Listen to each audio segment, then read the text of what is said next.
இறைவன் திருப்பெயரால் பள்ளிப்படை ஆட்டோ மக்கள் நற்பணி சங்கத்தின் சார்பாக பள்ளிப்படையை ஒட்டி நம்ம சேவைகள் இருக்கணும், சமுதாய பணிகள் இருக்கணும்.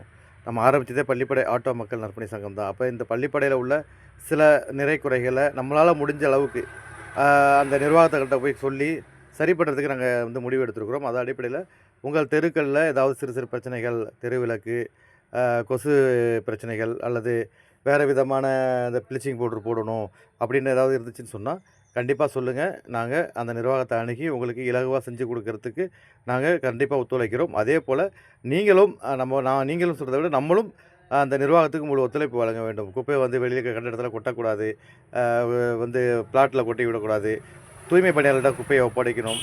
அதை ஏதாவது கொஞ்சம் இருந்தால் கூட நம்மளே அதை தூய்மையாக க்ளீன் பண்ணிடணும். நம்ம வீட்டில் எப்படி நம்ம சரி பண்ணுறோமோ அதேமாரி அந்த குப்பைகளை கொளுத்தி விட்டு அது இல்லாத அளவுக்கு பண்ணிடணும். பிளாஸ்டிக் பயிர்களை கண்டிப்பாக தவிர்க்கணும். பிளாஸ்டிக் பயிர்கள் ரொம்ப ரொம்ப ரொம்ப ரொம்ப ஆபத்தானது. அதனால் பிளாஸ்டிக் பயிரை தவிர்க்கணும். நீங்கள் சொல்லுங்கள், நாங்கள் உங்களுக்கு செய்ய தயாராக இருக்கிறோம் என்பதை அன்புடன்